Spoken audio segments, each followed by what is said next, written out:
You feel me? I'm happy to, but I don't know how much I'm gonna be able to, It's more than share us, with you. It's dude. just- More than us, I bet. But so yeah, we'll do a quick introduction to the show, then we'll introduce you, Ryan, if that's Yeah, cool. perfect. Dorian, you good? Yeah. All right, cool. So let's get it.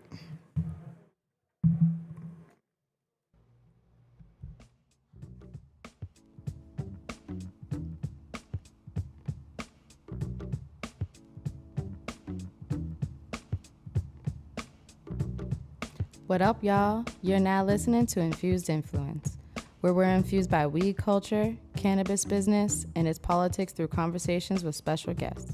So sit back, relax, and enjoy the show. All right. This is WICN. This is Major Bloom. This is Infused Influence, and I am your co-host Ulysses. Today we got Lorian stepping in for Rayvon. Hello. Yeah, Rayvon's chilling right now. He's at home. He's having at lunch. home. Bro, he just picked up 15 pounds, bro. Up. Yeah, he just picked up 15 pounds, and there was a mistake on the invite. Like, it got removed from his calendar. So he's like, I'm having lunch, bro. I was lifting weights. I've noticed. I'm tired.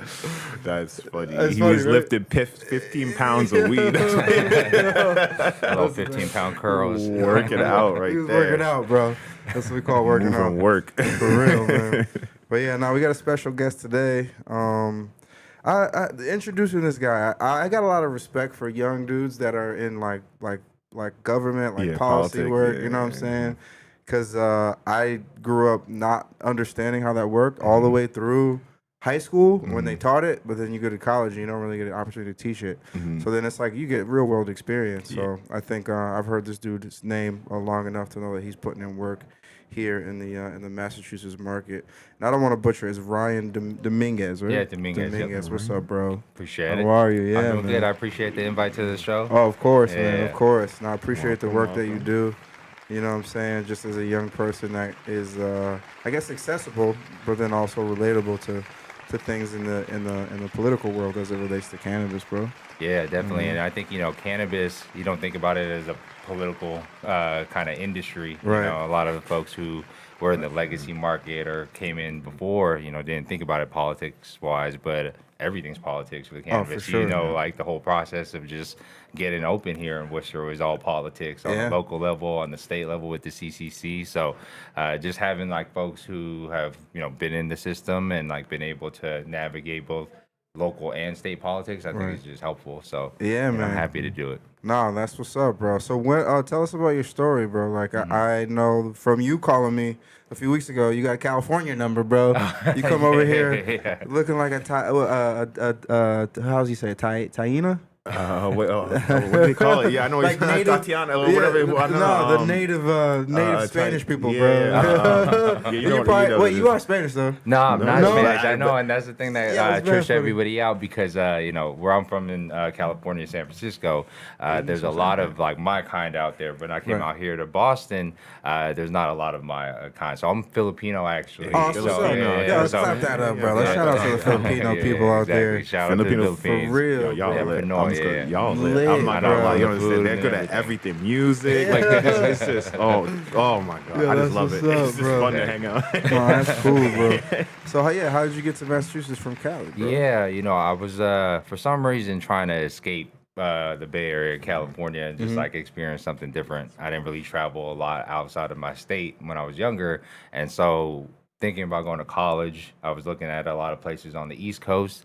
Northeastern University had this great scholarship program for first generation kids, What? looking for kids that are from different states. Yeah. And so got a full ride over to Northeastern Bro, you're a Husky? University. Yeah, I'm a Did Husky. you know I was a Husky? No, I didn't. Bro, Wow. shut Look up, at that. dude. Yeah, shout out to the Huskies. Yo, that's Exactly. what's up, bro. Yeah. I didn't know that, dude.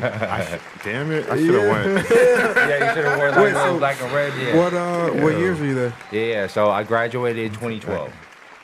Okay, all right, Did we have any cool. crossover?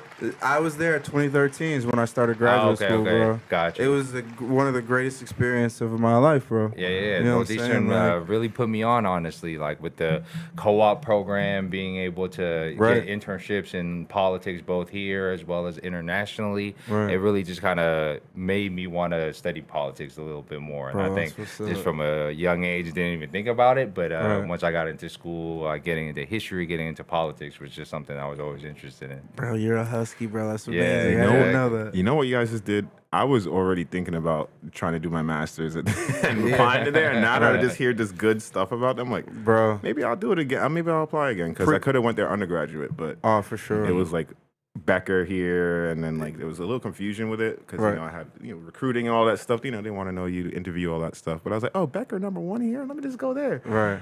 But I feel like it would have been so cool just to. Bro, I heard pre-COVID, so much bro, about that school, man. The location is beautiful. The campus spread is beautiful. I just heard the And networking. the networking, bro. Yeah, it's just such.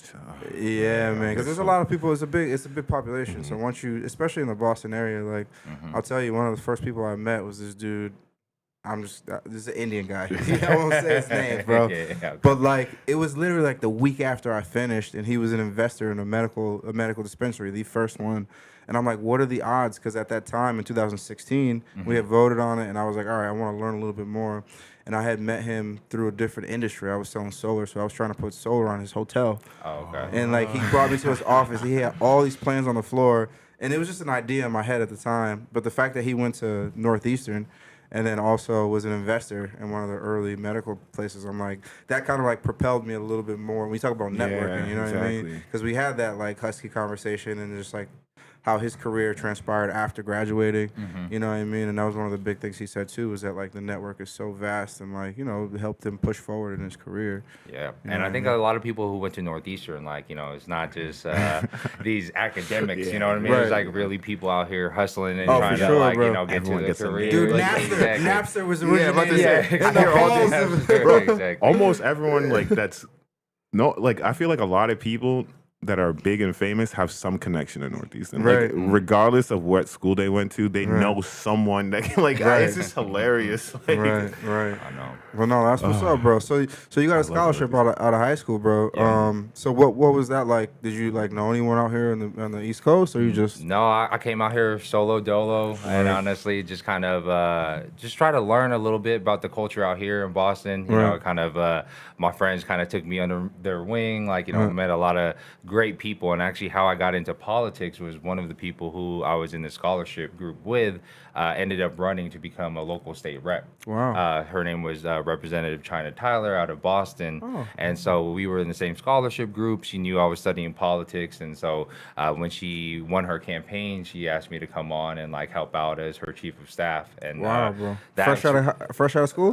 no, she was actually 26, so a few years after she Gotcha, had bro. graduated. But I think at the time she was one of the youngest people who became a politician. Right. Like as a 26-year-old single mom, like she Right. just had like a really great story, a great work ethic. She was from Boston, from Roxbury, so she understood. 26? Yeah, I know. At 26, I can't See? even imagine. Like Dude, even see, 30 is young for a That reminds politician. me of Donahue, bro. Yeah, Donahue's exactly. been on this show, and I always tell him that he's like the LeBron of politics. 'Cause, he was kind of like recruited before he got out of high school. You know what I mean? And then like he goes on to I think Holy Cross here, so he's involved with local politics, and he graduates and goes to Clark, and he's been politics like all the way through, bro. Yep, And that's like 100%. I'm the other side. I've been selling weed since I was a kid. He's been in politics since he was a kid, so I respect it. And then you guys cross paths. We in cross paths, cannabis bro. and- Yeah. No, he's definitely a good dude, man. But yeah, there's longevity in this for such a young person. But you too. So what did you do when you got out of college, when you graduated? Yeah, so when I got out of college, I spent some time back in California. Oh, you went home? Yeah, went home for Okay. a little bit. Just try to find different jobs. Obviously, it's real expensive to live in San Francisco. So I worked a couple different financial services jobs. Was working at Deloitte, kind of coming out. Was doing some data analyst work.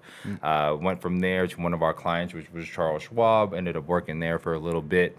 And I don't think it was for me though, because I studied political science, and I think I got into it for like the cash and just trying to survive. But at the end of the day, I think my heart was in like politics and like doing the work that I'm doing now. So for sure. thankfully, it brought me back to Boston back in 2018. It was kind of like when I came back, and that's when the whole adult use market was kind of getting rolled out. So got to what's see up. that kind of happen firsthand, and like got to see the social equity program get developed. So I really felt like from that point on, I was like, hey, cannabis could actually be a policy area where I could focus, I kind of learn a little bit about, just because, I mean, I've always been involved with cannabis in one way or For another. sure, yeah. Especially being from Cali, yeah, bro. exactly. Being from the Bay, like I had my medical card at a very like young age, Right. like, you know, with Prop 215 out in San Francisco. So from that point, I think even, you know, just knowing it from the culture wise, like I think it was something that I could put my feet into and like really understand kind of the business side of things, and then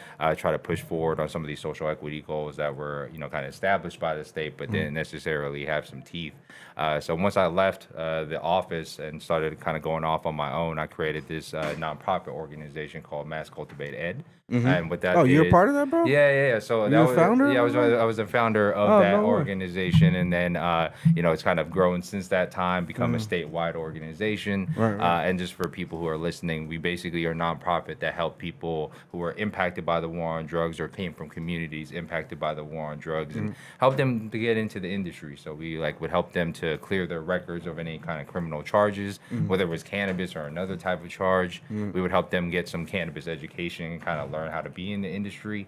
And once they got their certificate, we would place them in different jobs. So working in like a retail dispensary like Major Bloom, or actually working at a cultivation facility, or on the corporate side of things. So it was just really good to, you know, help people in that kind of way. And I think that's really what taught me how hard it is to run this business. Whether you're a bud tender or an owner, there's so many different compliance issues you guys have to go through, and it's really hard to kind of keep that business going. So learning some of those issues, learning the barriers that some of the folks that I was you know, trying to help were facing, it got me into more of the business kind of advocacy and trying to figure out ways that we could make the program a little bit stronger. That's amazing, I bro. like that. Is your passion really in like bringing a voice to people in Kent? Like, do you feel like that's like the joy in what you do, where you get to bring a voice to people that don't know even how to project their voice in an industry like cannabis?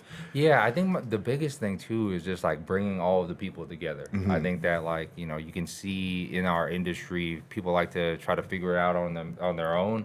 So it's just like, all right, there's people who have done this in different states, have been doing this during the legacy market. So how can we bring all of these different people together to kind of work and build a stronger industry? So I think that's like number one, is just like coalition building, and like, you know, convening all of these different experts and voices, so that we can kind of learn from you all, because on the politics side, they don't really know anything about this industry. So it's really up to, you know, the industry to educate them. So I think that's the biggest thing. And then also like teaching people about the political process. Again, I said like cannabis is politics from day one. So like trying to teach people how to navigate that process in the best kind of way. And I think every industry has some type of trade association, type of group that is that voice that unifies everybody. And you know, since we're a new industry, it's been one of those things that we haven't had. And so I was just trying to kind of build that together. Yeah, I feel like that's so important because, as you said, in a new industry, awareness is so important in just being able to grow that industry, because I feel like you already see it in the past with cannabis. All it takes is a bad awareness about something, misinformation. Oh, we got to talk about that, bro. And then all of a sudden, yeah. it flips. It's Yeah, some bullshit happening right now. Oh, But I just, right before we take the break, if you can tell me when you found it, what is it again? Mass Cultivated Ed, yeah. Right. When was that? What year was it? Yeah, so that was in 2019 is when we officially launched it, and we had our first class, unfortunately, in 2020, right as like COVID was happening. But You guys are doing that at the community college, I think, right? exactly. So we started it at Roxbury Community College with like a small group of like 6 or 7 people, and then we're able to place them in dispensaries across the state. And then once we were able to build it at our RCC, Holyoke wanted to get it going. We had Northern Essex wanting to get it going, Middlesex. And so we were able to expand the program to different community colleges and different communities, and now we're able to kind of take part in it. And it's still going. We got a whole team that's like still pushing it forward. Still a little bit challenging now because, you know, the industry, there's been a lot of turnover, closures. So I've had people who we placed into jobs who have been laid off and now looking for new positions, etc. So it's still a challenge, but still trying to do the best we can, like, you know, with the limited resources that are out there. No, it's amazing. So we're here with Ryan Dominguez, guys. Dominguez, right? Yeah, Dominguez. Very good. We're going to take a quick break, and we'll be right back. All right, cool. Yo, see Rayvon? Yeah, Rayvon's here, bro. I was like, I Let's go think I grab saw him. Rayvon. Yo, the only thing, too, is that the mic is pushed over a little bit. Oh, Yeah. Oh, I see what 'Cause you're you're saying. angry. Gotta get rid of that shit in the background, too, bro. I think that camera. No, it's amazing, bro. I didn't realize that you started that shit, bro. Yeah, I'd like to say I remember seeing that like not long ago. Like, Yeah. Courses, and I was like, And it's still hoping going. I- It's just like the problem is like it's hard to get funding now. Like before, like you know, what I mean, people were like, oh yeah, we want to do this, and then once the CCC was like, oh, we're not really checking whether or not you pay these people or not. They're not like even cutting the.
All right, we are back. Rayvon joined us. What's up, Rayvon? Hello, what's going on? Chilling, chilling. We're here with Ryan Dominguez, bro. What's up? What's up? Chilling, chilling. Let's clap it up for both of these guys here. Rayvon was lifting weights, as we were saying before. You were in the gym. Something like that. Just a little bit. Yeah, just a little bit, bro. No, that's what's up. So happy to have Ryan back here with us, and we just kind of left off a little bit talking about cultivate ed. And I was curious because earlier before you said that you guys help with cannabis charges and other charges. Yes. Is that correct? That's correct. So what are some of the other charges that you would see outside of cannabis? Yeah, because you know, with the war on drugs, it wasn't just cannabis charges that people had on their records. Honestly, sometimes they use cannabis as a way to Get search other- other right. things like search your house, search your car, and then they will find like a firearm or something like that. Or they'll try to get you on some trumped up charge like resisting arrest or assault on a police officer if you were just like trying to get away or whatever it may be. So saw a lot of those type of charges. I feel like those were probably the main things that we saw. And then also I think there's a lot of folks that were out here and maybe they didn't just make their money off of just cannabis. So there maybe be other drug possession or intent to distribute type charges on there. And we weren't trying to discriminate off of just like cannabis. So we were helping people regardless of what their charges were to like clear anything that can get taken off of their record. Wow, that's amazing work. Because, Rayvon, he was a dangerous kid. He was in the social equity program, so he had a little. I'm just kidding. He didn't have any charges. It was just because of where he grew up and stuff. But Yeah. how did you guys kind of work alongside? And that was a joke. Rayvon's a great kid. I could tell. Yeah. He got like a friendly face. I'm not too friendly though. Don't fuck with me. But yeah, so how did you guys work in conjunction with the equity program? Because he is in the second cohort, right, or first, third, Third, I think. third cohort, which was 2022. One. After Then I guess COVID. soon. Yeah, it was like right after COVID. Right after right COVID. After COVID. Gotcha. Okay, all right, yeah. So how did you guys? So work? it was one of two ways. So on the front end, we would work with the CCC's social equity program team. So like, shout out to Celia, shout out to Darius. Shalia? Yeah, Celia.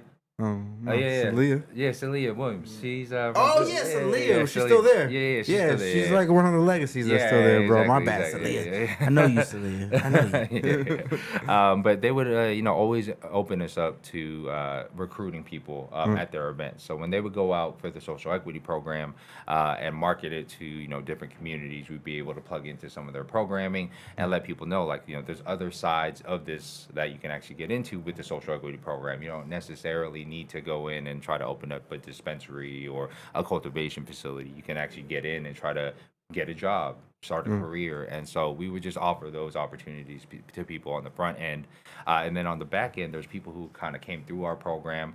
And once they started working at a retail dispensary, started working at cultivation, they're like, hey, I've been doing this since like the legacy market. I think I can actually do this as my own business. And so we would help them through applying for the cannabis social equity program. We'd work with the CCC to do like information sessions for some of our program participants. And then once they got in, we would kind of help them by connecting them to the rest of the network of people that we had. So, all of the lawyers that were helping us, all of the different accountants. And so as people are going through this whole process, we can kind of help them plug into all the resources. And now that we have the Social Equity Trust Fund, that's also another resource that we can offer up to people, giving them information about how to apply and what they're looking for, et cetera. That's amazing, bro. I might have some. I might have to tap in. I didn't realize that was a side of what you do. What you do, bro. Yeah, definitely. That's amazing, bro. So how did you transition into where you are today? Because I keep referring to your name without plugging your executive director, correct? Yeah, so I'm the executive director of the Massachusetts Cannabis Coalition today.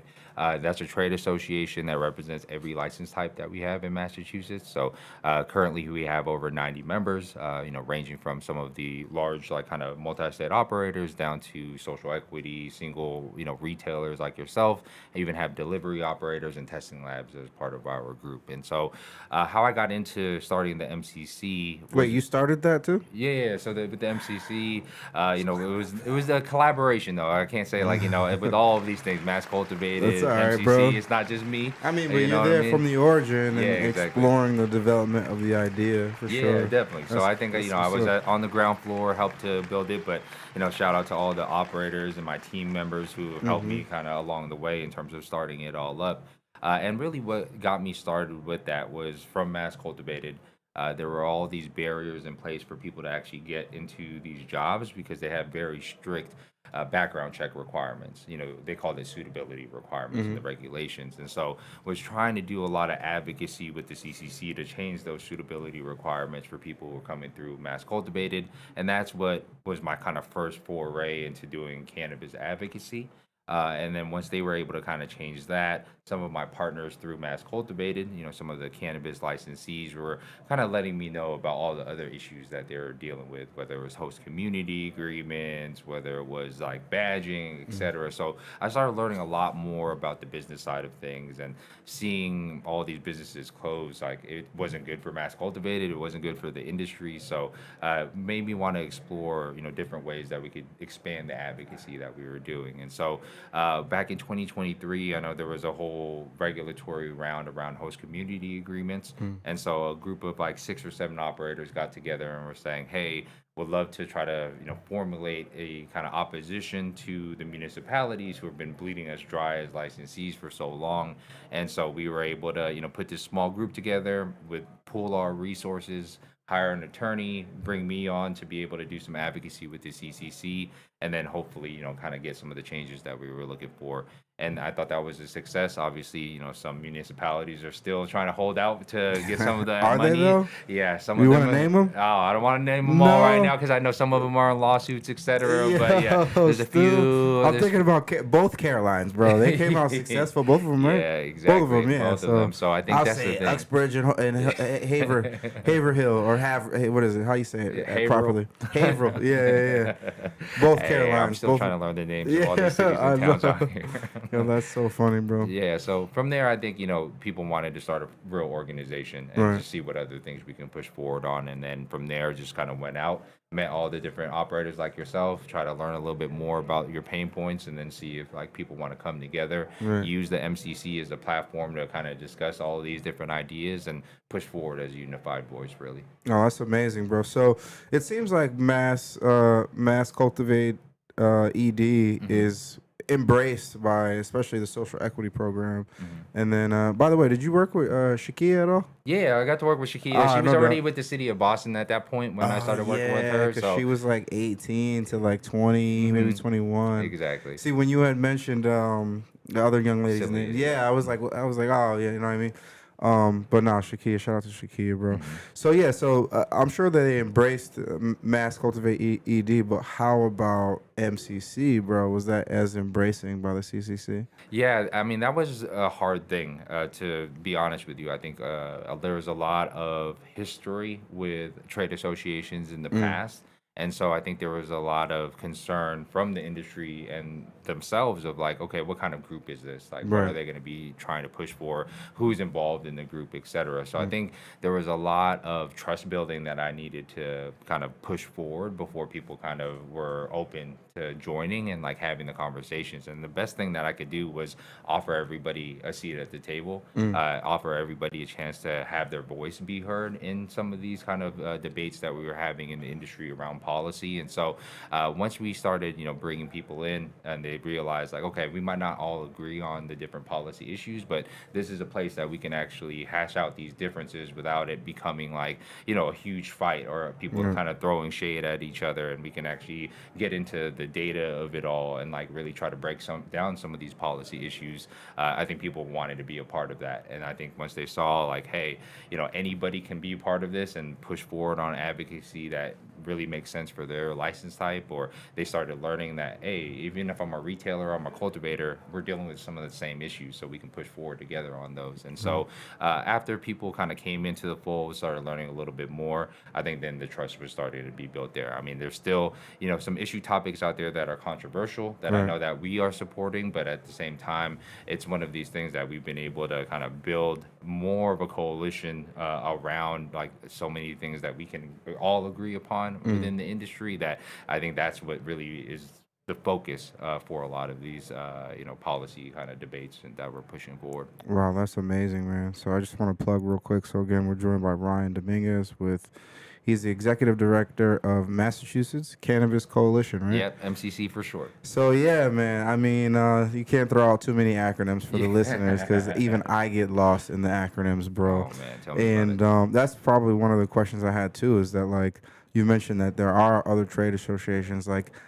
How does that? I mean, I know how like from the business perspective, right? Like, all right, we got good chemistry, we got DM down the road, and we are indirect competitors because we offer almost the same solution for people, but like not really. Our branding's different. You know what I mean? We might carry different products, whatever it may be.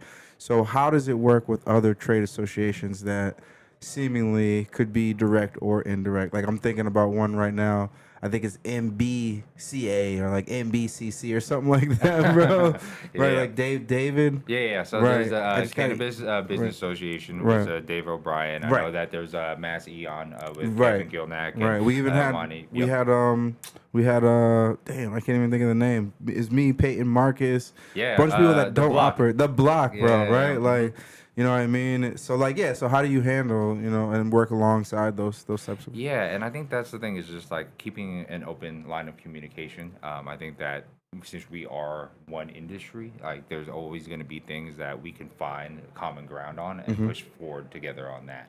And so it's just continuing to have that kind of dialogue with the other kind of trade associations, and then trying to figure out ways that we can partner or collaborate on certain issue topics. So, for example, and I think we can get into this a little bit later, but like the ballot initiative piece, Yeah, bro. there's prohibitionists out here who are trying to kill our whole industry. Yeah. And I think whether you're, Mass Eon with social equity operators, Mass CBA, like this is all something that we care about collectively. So I think that's something that we could always work on.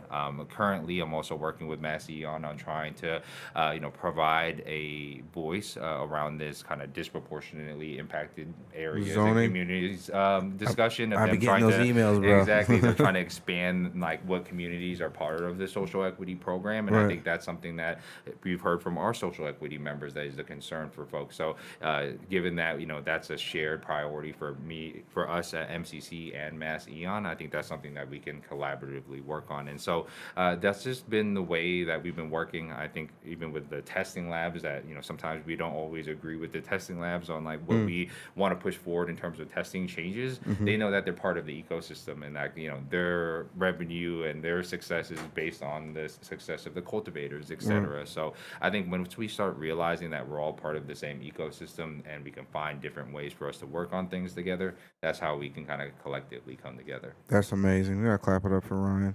And I'll tell you guys why, because he left a little carrot dangling for you all about a ballot initiative. So what we'll do on our next segment, our next episode, is talk through that a little bit, because I don't know his name. I never met him directly. I think it's Chris, Talking Joint. Talking joints. Yeah. I sent it to you last night. I don't know if you watched that video, bro. No, I even see it. No. Yo, he is on it, bro. He is on it just in terms of keeping people informed. And then obviously, like, I think a month and a half ago, me and you and Donahue were together, and I got his perspective. And I kind of relayed that to my team, but I feel like the heat's been turned up a little bit. And I'm like, I don't know if we should just be, like, chilling, you know what I mean? So I want to thank Ryan again, guys, and Rayvon for joining halfway through. And you guys have just been infused. Come back for our next session, and we're going to talk about the ballot initiative for the anti-cannabis people that are lingering out here in Massachusetts. So very good. You guys have just been infused. Peace, peace.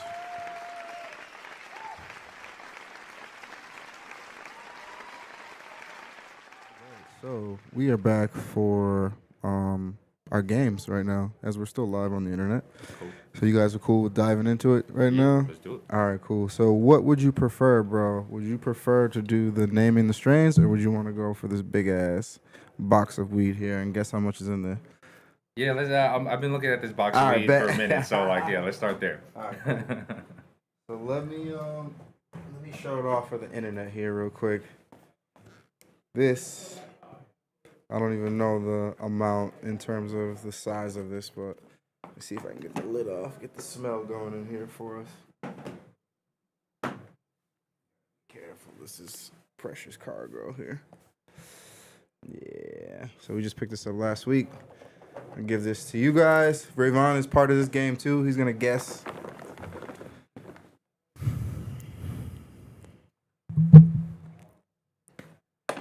He might even know, just based on our production schedule. I don't know if you've been watching it. No? All right, bet. Okay, Ryan, I'm gonna let you go first, of course. All right. So you can do it in grams, you can do it in whatever unit of measure, and I'll convert it. Kilograms if you want. Okay. Let me see here. To me, it looks like a pea, so I would say like a pound. Okay. That's your answer? Here's my answer. All right, cool. I was gonna say 2P. 2P? Yeah. PP? 2 pounds. You guys ready? Yeah. It's 2.5 pounds. So Rayvon, no, you got the Close. under, bro. That's close. Yeah, you got that one, bro. You got it. Because if you go over, that's when you're like, you know what I'm saying? Yeah, but no, this is 2.5, so it's 1,140 grams, so a little over 2.5. So yeah, good job, Rayvon. For sure. All right, so this next segment is how many strains you can name in 1 minute, bro. Ooh. Yeah, man. So the top dog was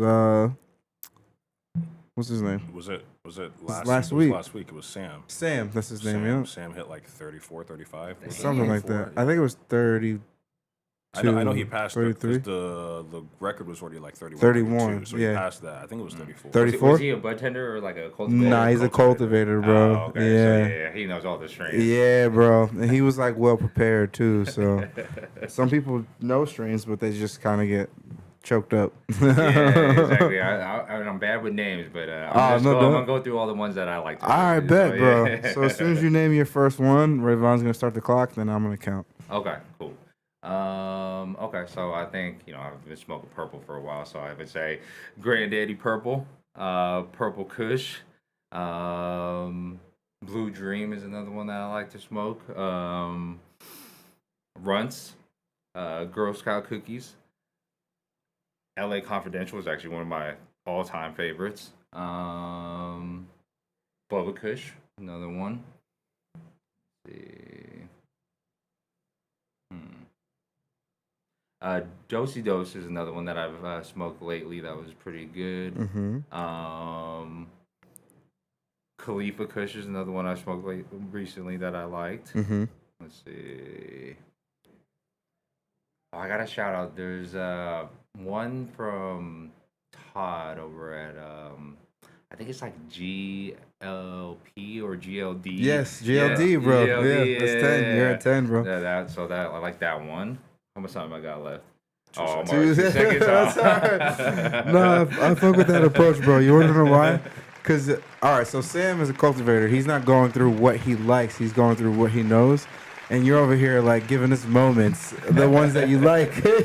So exactly. you beat the lowest guy, which was 3. So you don't have to worry about that. But 10 is usually people fall between, like, 10 and, like, 15. Okay. You know what I mean? Rayvon, how many did you do? I've never done it. Oh, my God. Oh, we might have to put you on the spot. Yeah, you might have to. Right now? I've never done it. I'll do it right now. All right, bet. All right, here, I'll time. Someone else knows. Yo, let's go, dude. Oh man. Let's go. This is going to be great. All right. Fuck. As soon as you say your first one, bro. Runts, black runts, pink runts, gelato 41. Obviously, I meant gelato 33 the first time. So gelato 41, Dosido, LA Kush Cake, LA Confidential, LA Pop Rocks, GMO, garlic breath, sour diesel, Girl Scout cookies, East Coast sour diesel, ice cream cake, permanent marker, K Dynamite, banana conda, Benoreos, banana bread, motor breath, Tropicana cookies, cookies and cream, lemon pastries, lemon OG haze, Cure Lotto, Bow Lotto, Rainbow Pie, Rainbow Runts, pink Skittles, pink Runts. I already said pink Runts. 5 seconds. Purple candy, purple Granddaddy Purple, syrup cream pie. Oh, we got a new record. Oh, that's a new record? Yeah, Oh, that's fuck, 36. bet. That was 36. Man. Lauren was the Man. 3. He was the one that had 3, Oh, bro. man. Oh, man. Yo, it's so funny because a few weeks ago, Rayvon was like, "What do you even think about for a minute when you only say 3 strains?" Like, what's in I your was head, like, bro? "Yeah, what's in your head, bro? That's a new record. That was 36. I Wow. want to say we have Okay. to run the cameras back. We have to Man. do an officials review. Word. But I'm pretty sure that was 36. Yeah, that's good. New high. Give or man. take, bro. Live in the flesh. Yeah, Fresh that's like what's diamonds, up. baby. Yeah. Come on now. That's what's up, bro. Oh, man. Oh, that's what's up. I didn't realize you never did it before. No, I've just always thought about what I would say. Right. And then ran off. You've been practicing, bro. Let's keep it calm. Let's keep it calm. He's been my home in the mirror. Yeah, that's that funny. All right, very good. So, yeah, Ryan, what we'll do is we'll get into the second half of the show. So it'll be the same 2 14-minute segments. Cool. And I would probably say that, yeah, I mean, honestly, the ballot initiative, bro, like, especially because I have a meeting in a little bit that I have to kind of address it with the team. Yeah, for sure. I want to act like I know what I'm talking about. Yeah. What time is it? 2 or 2:30? 2. It started 2? The meeting, yeah. Yeah. The meeting started 2, yeah. Oh, no doubt. All right, I'm going to push it back then. We only need, let's see. All right, we'll do that. Okay, let's get into it then. Cool.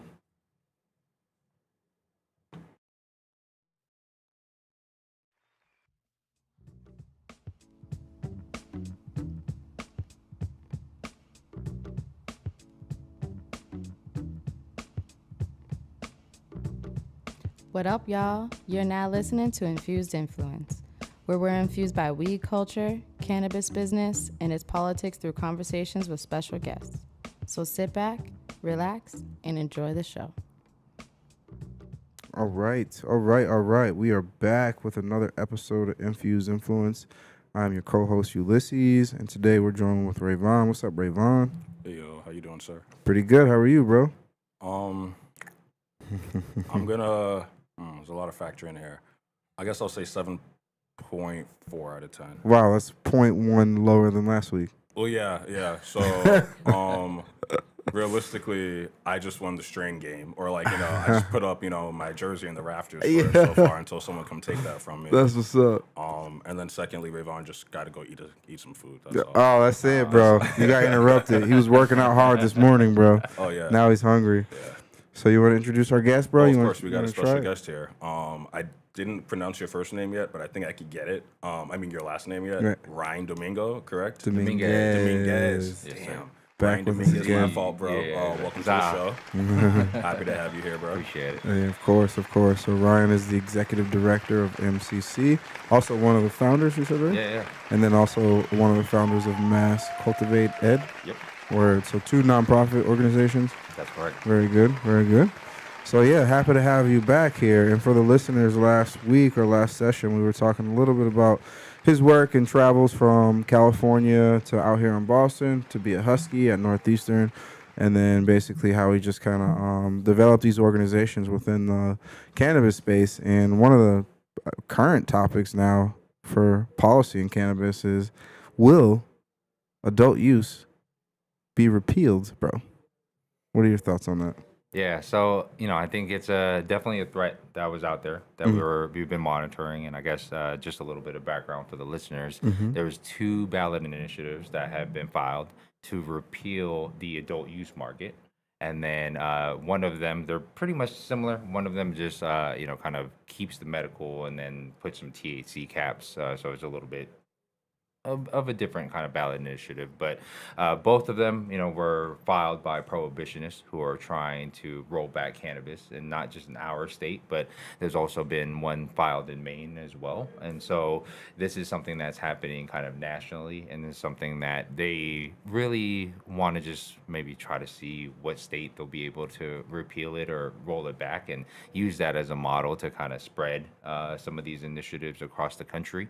And so what we're doing right now, and in terms of a threat level for it, is just kind of monitoring, are they going to be able to get the signatures that they need? And so I guess from a process standpoint, they filed the ballot initiatives with the Attorney General. The Attorney General then, reviewed it, made sure that it was, okay with the current laws, and was able to approve that to the next step. So the next step that they're currently in is collecting, give or take, about 75,000 signatures, which will be then moving them on to a secondary step, which is they're going to go and put this ballot initiative in front of the state legislature, so in front of folks like Donahue, in front of folks like Senator Gomez, and then have them actually consider whether they're going to pass those ballot initiatives as a bill. Yeah. So they can say no. They can say no. Oh, come on, dude. Yeah, exactly. Those 3 could say no. Yeah, well, it has to be the whole legislature Oh, to okay. kind of pick it up and decide whether or not they're going to push that forward. Right. I will say that I don't think that the legislature at this kind of late stage in the game is going to consider it or entertain it, because of the fact that, hey, we're doing so much, benefit for the rest of the state as well as the cities and towns, either through our tax revenue that we're generating for the state, things that are going to like the MBTA, to local communities, to schools, et cetera, to the Social Equity Trust Fund, and the CCC. So I don't think that they will consider it in that kind of a serious type of way. But I think our biggest concern is that even if they don't pass it as a bill, all they need is to collect an additional, give or take, 15,000 signatures, and then from there they can get it onto the ballot in 2026, when also Governor Healy is up on for a re-election, etc. And so that may drive a lot of folks to the polls to then, either vote one way or another on it. So I think right now it is a concern for us, because it's a huge threat to the rest of the industry if we even let it get to a point where it hits the ballot. I think also, as we've seen from reports from Talking Joints memo, from a lot of licensees in the industry, there's a lot of MCC members that have been in their local communities, have talked with some of the folks who are collecting the signatures, and they're using these kind of deceptive tactics to get people to sign in on these ballot initiatives, like telling people, hey, it's a way for us to protect cannabis from kids. It's a way for us to stop people from being arrested for cannabis again. But these people aren't reading the fine print and they're kind of being deceived into signing this.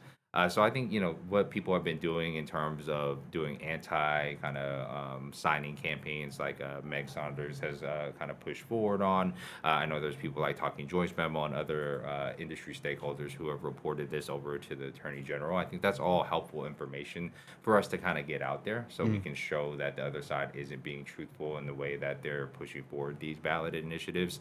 But I do think that it's going to be a challenge for us to be able to stop them from actually going out into the market and getting the signatures they need, without us kind of coming together as a full industry to put together an opposition campaign. So one of the things that we've been working on at the MCC is having these conversations with like Dave over at Mass CVA, having conversations with Massillon and Kevin, and then also bringing in some of these national organizations that were working on cannabis. So had a conversation with Marijuana Policy Project, who's going to be at our annual meeting on Friday, to talk a little bit about this in terms of what they are doing in other states to fight back against these prohibitionist kind of ballot initiatives. And then also thinking about, okay, can we get national resources to help us out here on the ground in Massachusetts? So I think the biggest thing for us as an industry is to kind of come together under a unified umbrella and then push forward on an opposition campaign. Doesn't need to be a bunch of people doing it on their own. I think if we can have a coordinated effort, coordinated talking points, coordinated education campaigns, that's really what's going to stop this from moving forward. Right. So one of the things that you mentioned, and I appreciate that explanation. And again, we're here at WICN 90.5 Infused Influence. We're joined with Ryan Dominguez from MCC, the executive director for MCC. And my thought with the deception of the signatures, and I got this directly from Chris. I didn't do any research on it. I just saw him on a video talk about if there are more than maybe like 10, 15, 20 counts of like fraud signatures that would shut down the initiative. Is that something that is being considered when we put it in front of the Attorney General, that like these people are literally lying to collect signatures? So yeah, and I think that's definitely, let's keep reporting those over to the Attorney General so they can kind of investigate it.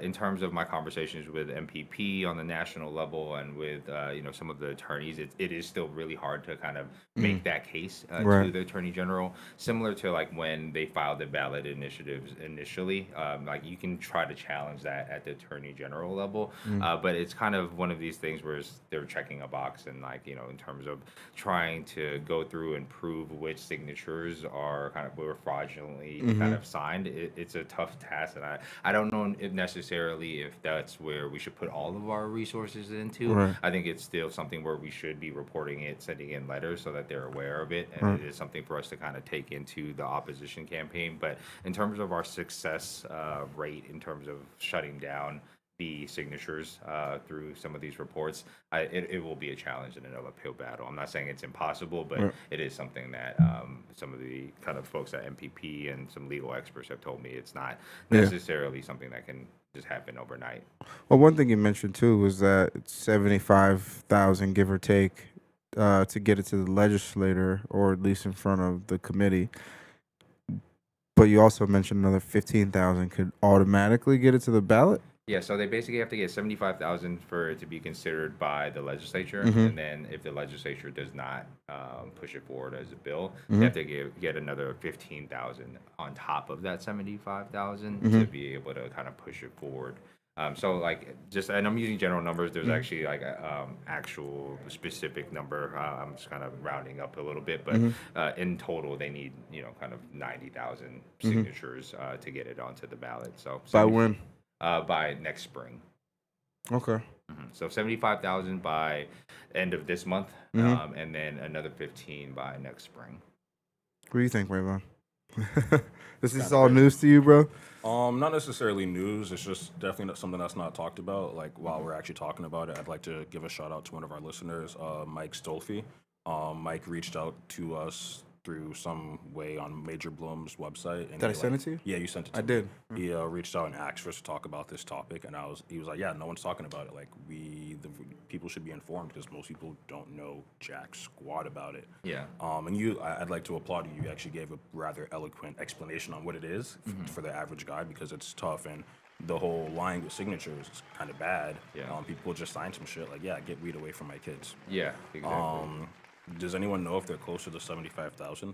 Yeah, so I think the biggest challenge is they have funding behind this initiative, and they've hired, one of the main consultants that does signature gathering, and so we've seen ads for them hiring people within Massachusetts or out of state to actually come in and collect those signatures, and pretty much you get paid per signature that you get. And so with the money that they're actually pouring into this initiative, I think that they have a really good chance of getting that goal. And even with the 75,000, and I think this is why I was saying challenging the signatures can be a little bit of a challenge because of the fact that they will collect like 100,000 just to get that at 75,000. So even if we knock down like a few of their signatures, they might still be able to get it. And so I think for in terms of a threat level, having kind of the resources in terms of funding, and then also having potentially some of these national prohibitionist organizations like SAM, which is like Smarter Approaches to Marijuana, like backing them.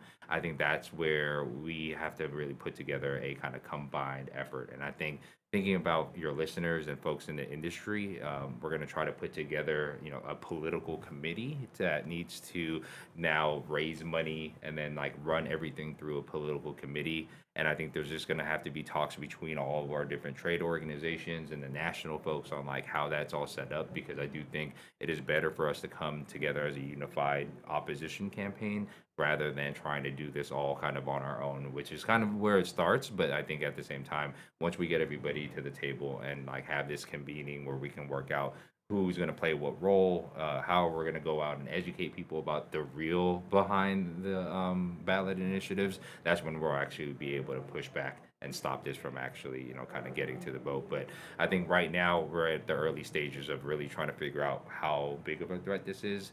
Thinking about, once we get this political committee started, running a poll. So I think that's also something that would be helpful for folks if you see, kind of polling happening, like going and answering those polls so we can actually get, how many people are out there that will get behind and support killing this initiative if it actually gets onto the ballot, et cetera, because we really need to have some real numbers. I think everybody looks at what it was back in 2016 when we voted, and, maybe it's changed since then. And so I think we have to do some new polling to figure that out. Interesting, man. So in 2016, it was a ballot initiative. So there was over 100,000 signatures, and didn't go to the legislature, right? Yeah, so it went to the legislature. I don't think that they had the buy-in at that time to be able to push it forward. I think there was still like a lot of opposition. And so at that point, they put it onto the ballot. And I think I forget what the numbers were, but I think it was somewhat close. I think it was like maybe like a 60-40 kind of split. In terms of the voters? The voters, Yeah. exactly. Yeah. Yeah, I Or think it was like 64. Yeah, Yeah. something like that. Yeah, but a lot of towns still said no. Exactly. A lot of towns still said no, and now that cannabis is actually out there, maybe it has led to a different feeling towards it. I know that there's so many people who blame us for like the intoxicating hemp products, et cetera, or like kids getting kind of their hands on cannabis, even though it's not necessarily coming from our dispensaries, et cetera. So I think that there is folks that are out there. We've seen them like show up to the state house to try to push prohibitionist bills and changes. So we just have to kind of get a better handle on like how real of a threat that is out there in terms of the voters. Right. So again, guys, this is Ryan Dominguez with MCC, Executive Director MCC. We're gonna take a quick break and maybe dive into federal changes in a minute. We'll be right back.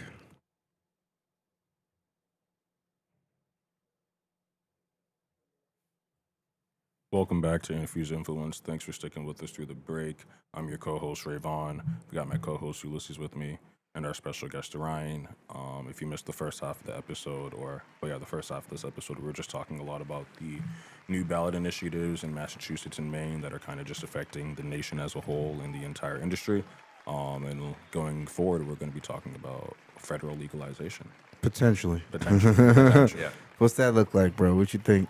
Oh man, I want to hold my breath. Yeah. That's for sure. I think right now on the federal level, obviously the government is shut down, so nothing's really Is there happening. though? What is going on right now? Honestly, people can't get their food stamps, bro. Yeah, I know. Like, what There's a is lot the of talk deal? about that. I know I've read an article just yesterday that they're thinking about, a way to open it back up in terms of like the food stamps, like tomorrow potentially.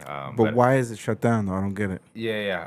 I think they're using it as a kind of a political tool to try to get Democrats to kind of sign on to a spending bill that it will kind of take away maybe healthcare benefits, et cetera. So, everything's kind of just getting used, unfortunately, as these tools. And, that means the poorest and our most, vulnerable populations are the ones that have to suffer during that. But I think that's just kind of the political climate that we have right now on the federal level.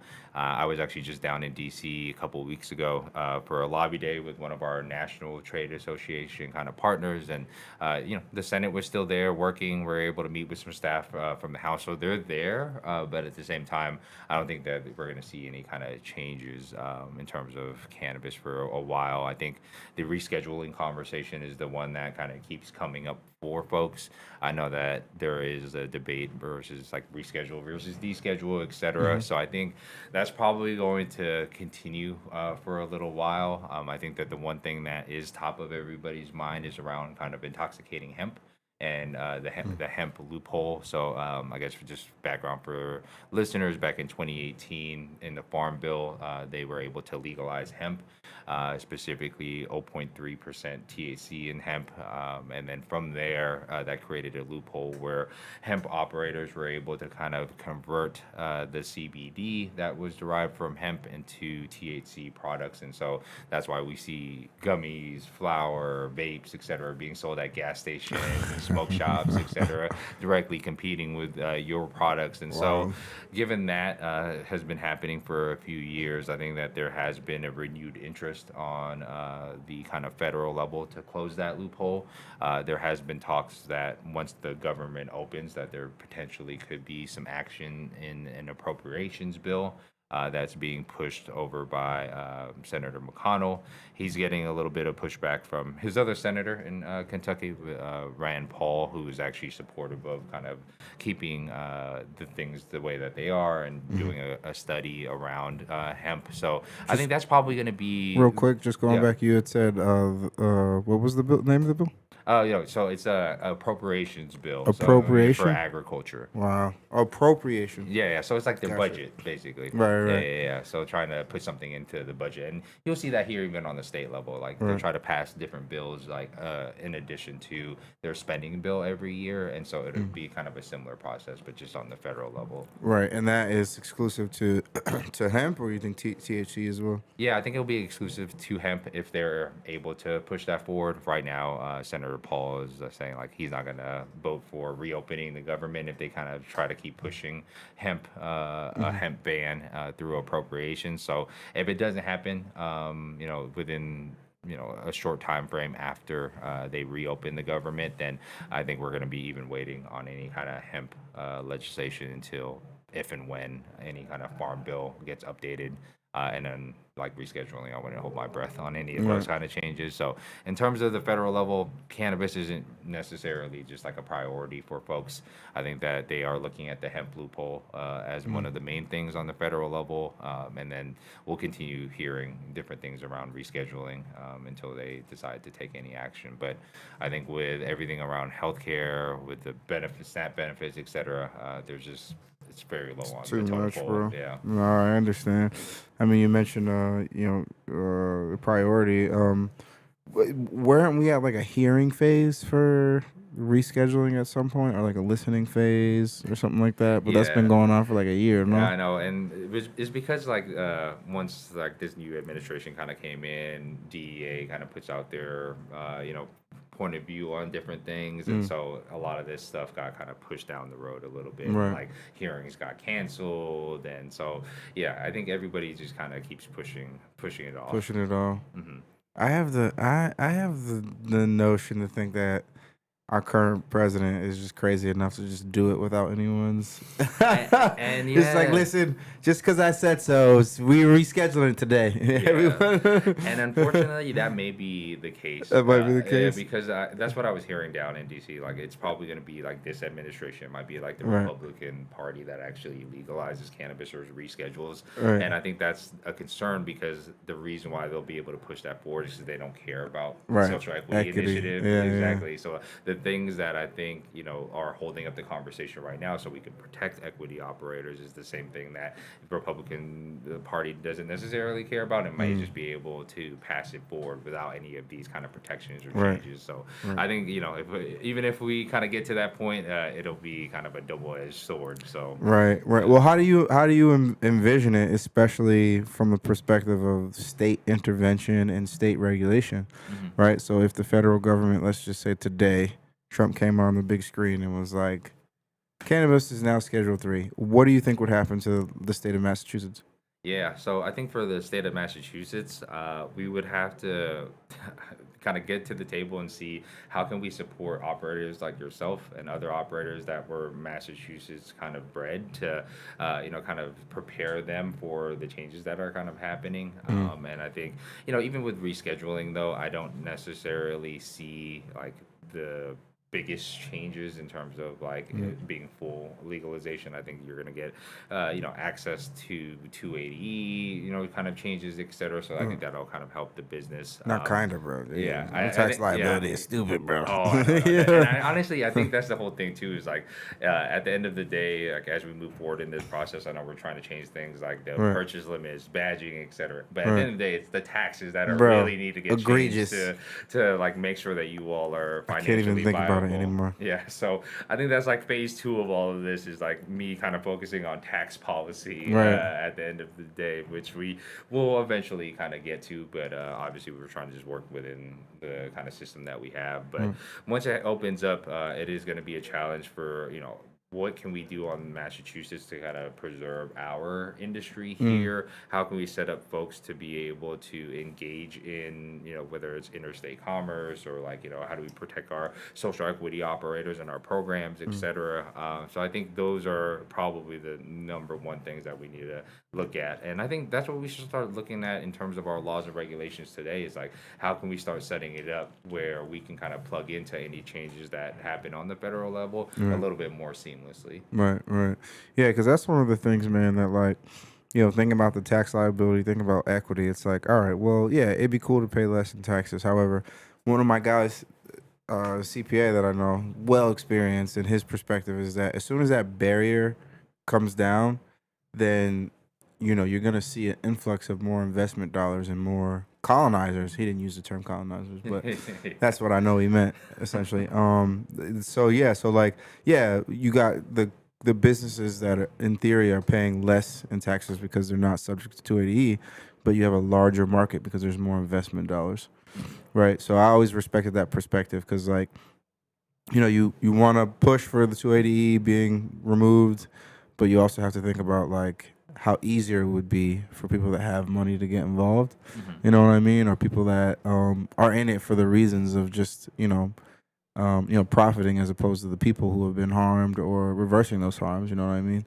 So when that CPA told me that, I was like, wow, that's such an interesting perspective because I think you're right. Yeah, There's less risk, so there's gonna be more people that want to get involved. Yeah, exactly. Especially if we like change some of this banking as well, and you get access to kind of like what the Bank of America is, the Chases, like these big financial institutions of the world. Like some of the inherent, I think, racism in terms of banking, et cetera, are still going to be prevalent. Like it doesn't mean that you can go into a Bank of America tomorrow and get like the loan that you want, et cetera. Right. So it is kind of a tilted playing field for a lot of folks, but I think also new investment dollars could be really helpful for folks right now who are really struggling because like they have dried up in Massachusetts and in many other states. And so if it does give you kind of the lifeline to kind of keep this thing going or to scale up as you're thinking about, adding product manufacturing, cultivation, et cetera, maybe that's a good thing to also have access to these different things outside of just, I guess these predatory kind of financial institutions that are currently in cannabis or just like kind of the state-run banks, et cetera.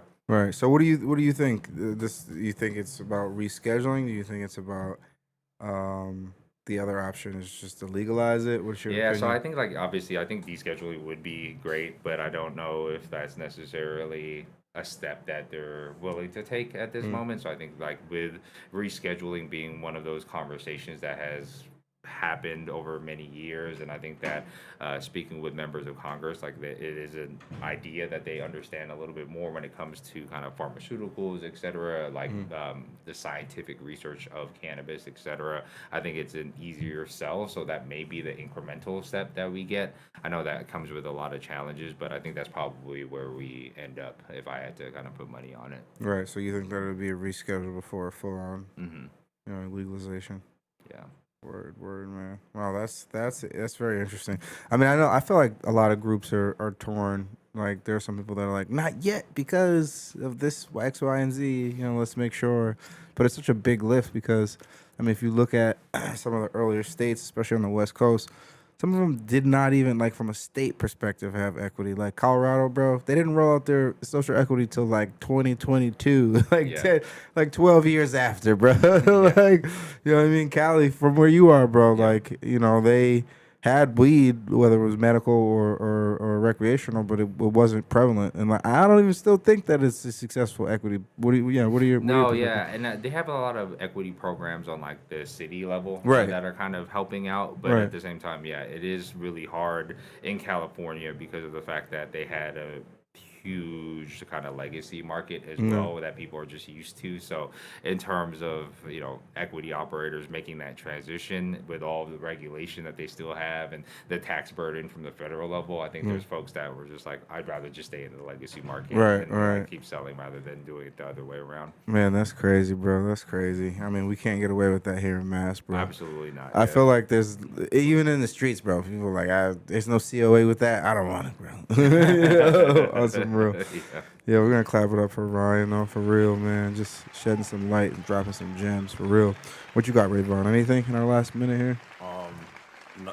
No. Nothing. Just no. Yeah. Keeping it real. Rayvon's like, damn, they're trying to take away our weed. Yeah, it's messed up, man. It is. I like the blunt 2 to 3 times a day, so don't take my weed away. You know what I'm saying? Awesome. Take my weed away. Don't take my weed away. That's going to be our campaign song. Yeah, We'll exactly. get Rayvon on the mic. Yo, Ryan, thank you again, bro. I appreciate it. For sure, likewise. And you guys have just been infused. Check out MCC and all their great work. And yeah, you guys have just been infused. We'll see you on the next episode. Peace, peace.